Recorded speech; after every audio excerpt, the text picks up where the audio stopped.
안녕하세요. 저는 올해 30대 중반이 된 여자입니다. 요즘 들어서 머리 아픈 일에 휘말려서 하루하루를 정말 한숨을 쉬어가며 심란하게 보내고 있는데요. 그건 바로 결혼한 남자를 사랑했던 죄밖에 없는데 저는 상간녀라 불리게 되었습니다. 하지만 따지고 보면 제가 먼저였거든요. 제 답답한 사연을 얘기해 볼 테니 현명한 분들의 많은 조언 꼭 좀 부탁드릴게요. 신중히 제 이야기를 듣고 잘 판단해 주시면 감사하겠습니다. 우선 저는 지금 서울에 살고 있습니다. 태어나고 자란 곳은 남쪽 지방의 꽤 큰 도시예요. 제가 대학교를 졸업하고 취업하면서부터 서울로 왔으니까 제2의 고향이라고 해도 무색할 만큼 오래 살았습니다. 그리고 부모님은 제가 초등학교 때 이혼을 하셨어요. 그건 아버지의 바람 때문이었고요. 당시 아버지가 다니시던 직장 동료 여직원하고 바람을 피워서 결국 이혼까지 하시게 되었습니다. 그때 상대 여자가 아버지랑 절대 못 헤어진다고 하는 바람에 결국 아버지는 그 여자를 선택하게 되셨고 그렇게 엄마와 이혼을 하게 되었죠. 이후 엄마와 함께 살게 되었습니다. 정말 그때 당시만 해도 어린 마음에 그 불륜녀가 너무 믿고 싫었는데 지금 그때 그 여자와 제가 똑같은 입장은 아니지만 제가 그런 비슷한 신세가 될 줄은 꿈에도 몰랐네요. 정말 남자와 여자의 관계는 어떻게 될지 장담을 할 수가 없는 것 같습니다. 어쨌든 그렇게 이혼을 하고 난 뒤 엄마는 남동생과 저를 데리고 힘들게 생활을 시작하셨어요. 남동생과 저까지 둘이니까 엄마가 혼자서 감당하시기에 벅차셔서 영업직이다 뭐다 정말 많은 일들을 하시면서 저희를 키우셨습니다. 동생과 저는 최대한 엄마한테 짐이 되지 않으려고 학교에서나 집에서나 항상 착하고 바르게 생활을 했습니다. 저는 공부도 열심히 해서 장학금도 받아가면서 학교를 다녔었고요. 동생도 큰 문제 없이 학교 생활을 잘했습니다. 그렇게 성인이 되었고 대학을 진학할 때쯤 최대한 빨리 취직을 해야겠다 싶어서 취업이 수월한 간호학과를 택하게 되었습니다. 뭐 아픈 사람들을 도와주고 봉사하는 정신으로 간호사가 되는 사람들이 더 많겠지만 저는 그런 사명감보다는 먹고 사는 게 우선이었던 것 같아요. 평생을 힘들게 살았고 집에 여유가 없으니 빨리 취업되는 것도 저한텐 중요했거든요.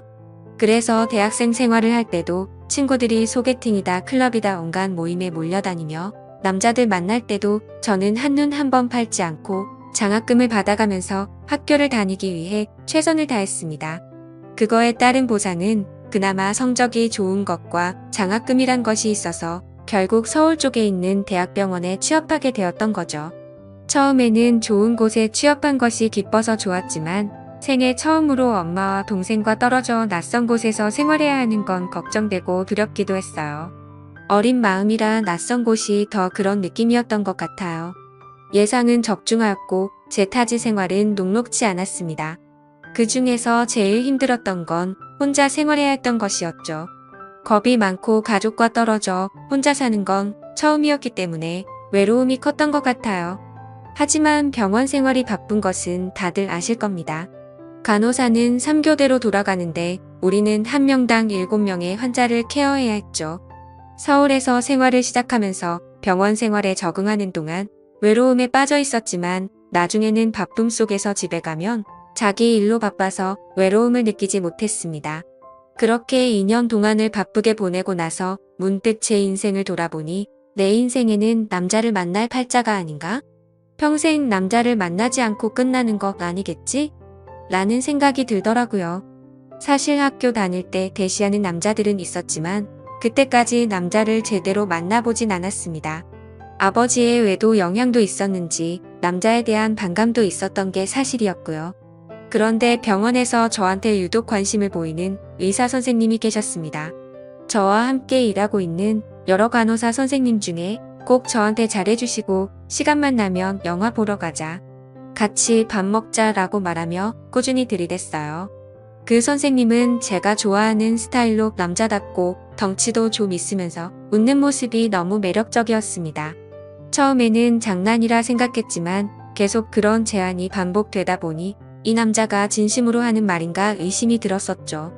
그때 선생님이 레지던트였는데 바쁜 일정 속에서도 오프인 날에는 꼭 저한테 시간이 언제 나냐고 꾸준히 들이댔어요. 그 선생님에게 마음도 살짝 있었는데 괜찮은 남자가 계속 대시를 하니 마음이 흔들리고 있었습니다. 이제는 생활도 안정이 되었고 집에 걱정할 큰일도 없어서 나도 내 생활을 해보자라는 마음을 가지고 그 선생님의 대시를 받아들이게 되었죠. 그렇게 우리는 병원에서 아무도 몰래 연애를 시작하게 되었습니다. 선생님은 학교를 삼수 끝에 의대에 진학해 생각보다 나이가 더 많았지만 제게는 나이 차가 큰 문제가 되지 않았어요. 그때까지만 해도 제가 이렇게 사랑하는지도 몰랐던 것도 있었고 사내 연애를 비밀로 했는데 앞으로도 모르는 게 많고 미래도 불확실하다 생각했었습니다. 하지만 우리 둘은 매우 빠르게 가까워졌고 오프인 날이면 서로 시간을 맞추어 가까운 곳에 여행을 가기도 했으며 주로 우리 집에서 데이트를 하면서 하루를 마무리했어요. 그리고 연인을 만나면서 가장 중요한 게 무엇인지는 다들 잘 아시겠죠? 사실 그 부분을 남친이 너무나 만족시켜줬습니다. 남자를 제대로 만나본 건 이 사람이 처음이었고 그 사람도 나와 처음 함께 지새운 날 너무나 감탄했어요. 자신은 여태 그런 적이 없었다며 정말 참을 수 없다고 터놓았어요. 그러나 우리는 그게 정말 잘 맞았습니다. 그렇게 함께 보내는 시간이 너무 즐겁고 좋았죠. 그 사람은 성격까지 자상하고 다정해서 나에게도 너무 잘해주었고 같이 있으면 못하는 요리 실력으로 스파게티도 만들어주며 깜짝 파티도 해주었습니다. 그는 언제나 제게 부르는 대로 달려와 주었고 나를 너무나 아끼는 모습이 느껴져서 정말 제게는 차고 넘치는 남자였죠. 뿐만 아니라 남들에게 비밀로 하고 연애를 한다는 그 자체도 스릴이 있고 뭔가 모르는 설렘이 더 크더라고요. 그때는 정말 마음이 주체가 되지 않았습니다. 하루는 둘이 병원에서 야간 근무가 걸렸던 날이었어요. 둘이 사귀기로 하고 얼마 되지도 않았는데 그 심정을 아실 거예요. 지금도 그렇지만 둘이 너무 잘 맞으면 초반에는 더 떨어져 있기가 싫더라고요. 남친을 제대로 사귄 건 처음이나 다름없었던 나였기도 했고 저를 너무 예뻐해주는 남친과 계속 붙어 있고 싶었습니다. 결국 서로 눈이 맞아서 아무에게도 말하지 못할 비밀도 생기고 말았고 은근히 즐겼던 것 같네요. 그렇게 저희는 사랑을 점점 키워가게 되었고 서로의 미래까지 약속하게 되었습니다. 그때 당시에 원래 계획은 남친이 전문의를 따고 병원을 차리면 그때 결혼을 할 생각이었어요. 그런데 우리의 핑크빛 미래도 얼마 지나지 않아 산산조각이 나버리고 말았습니다. 남자친구는 자신의 가족들에게 우리의 관계를 말하게 되었고 그쪽 부모님은 우리 상황에 반대했어요. 제 가정 상황이나 제 직업이 원인은 아니었습니다. 인사도 못 듣고 당장 헤어지라고 압박을 가했던 거죠. 남자친구의 부모님은 경제적으로 안정되어 있었지만 남자친구는 그때 당시에는 혼자서 독립해 저를 지탱해줄 수 있는 상황이 아니었어요. 게다가 남자친구는 외동 아들이었는데 정말로 난감한 상황이었죠. 그래도 남자친구는 헤어지지 않겠다며 저를 안심시켰지만 만날 때마다 마음은 언제 깨질지 모를 불안감에 가득했습니다. 그날 이후로 남자친구의 어머니는 마음이 급하셨는지 다른 의사 며느리를 보겠다며 선을 찾아다니셨고 남자친구는 어머니의 압박에 끝내 버티지 못하고 결국 선을 나가게 되었습니다. 그 뒤로는 말할 것도 없이 결혼이 척척 진행되었죠. 옆에서 아무것도 할 수 없는 저는 답답해서 혼자서 울기만 했습니다. 남자친구도 저를 놓칠 수 없다고 매달려왔어요. 자기 마음에는 저뿐이라고 말했지만 저 혼자서는 어떻게 할 수가 없었습니다. 정말로 사랑한다면 둘이서 모든 걸 버리고 도망가는 게 현실적으로는 쉬운 결정은 아니었어요. 결국 저는 사랑하는 남자친구가 다른 여자와 결혼하는 것을 무력하게 지켜봐야만 했습니다. 정말로 마음이 찢어지는 느낌이었죠. 남자친구는 결혼 전날까지 전화를 해와서 사랑하는 사람은 저뿐이라고 잊지 말라며 금방 이혼하고 다시 돌아올 거니까 조금만 기다려달라고 말했어요. 그 말을 듣고 눈물이 나왔습니다. 그 후 몇 달이 지난 후 남자친구가 다시 연락을 했어요. 그 동안에도 가끔씩 문자를 주고받았고 자기는 정말로 저뿐이라며 다시 만나자고 했었습니다. 많은 고민 끝에 마음을 주체할 수 없어서 다시 만남에 응했어요. 그런데 그게 옳은 선택이었을까요? 현재에는 후회는 없지만 결과적으로는 남의 가정을 깬 나쁜 여자가 되어버리는 기분이었습니다. 하지만 우리는 서로가 너무 사랑했기에 그 이후로도 우리는 몰래 만나오게 되었죠. 잠시만이라고 했지만 그 기간은 점점 길어졌고 그 사이 남자친구는 전문의 자격을 취득하여 본가와 처가의 도움을 받아 개업하게 되었습니다. 그러나 우리는 몰래 만나서 서로를 잊을 수 없어서 남자친구가 저를 자신의 병원에서 간호사로 고용하게 되었죠. 만약에 그때까지만 끝났더라면 이렇게까지 문제가 되지 않았을지도 모르겠지만 그 시기에 서로에게 정신이 나가 있었던 것 같습니다.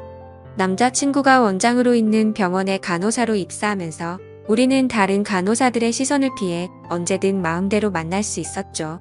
집에서 혼자 지내고 있는 아내보다는 오히려 병원에서 저와 더 많이 만나고 있다고 생각하니 제 자신이 진짜 아내가 된 것 같은 착각이 들 정도였습니다.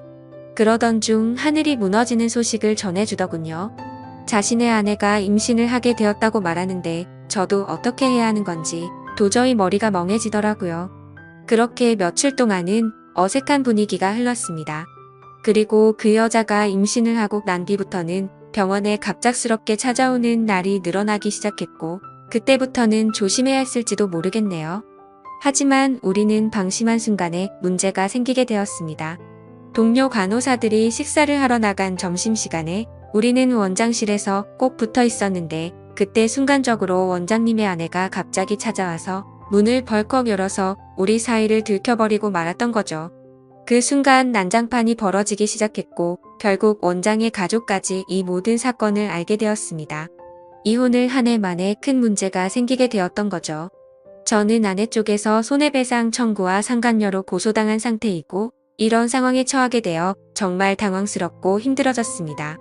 그러나 저는 남자친구와 그 여자보다 먼저였다고 생각하고 싶어요. 저는 상간녀가 아니라고 주장하고 싶습니다. 왜 나만 나쁜 여자로 몰리는 거죠?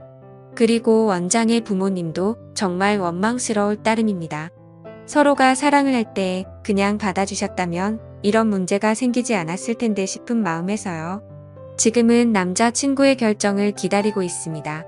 아내에겐 태어나지 않은 아이와 든든한 가족이 있지만 저는 남자친구의 진심 어린 사랑을 받고 있기 때문에 기다리고 있어요. 그는 자신도 이 사태가 정리될 때까지 마음을 숨기지 않겠다고 말해주었어요. 정말 답답한 상황에서 이렇게 사연을 나누어 보고 싶었습니다. 저는 정말로 나쁜 여자로 여겨져야 하는 걸까요? 저는 그 남자와 먼저 사랑을 시작했는데 왜 이렇게 억울한지 이해가 가지 않습니다. 사랑이 죄라면 죄라고 말하고 싶어요. 부디 현명한 조언 부탁드립니다. 오늘의 사연은 여기까지입니다. 여러분들의 생각은 어떠신가요? 사연 들어주셔서 감사합니다.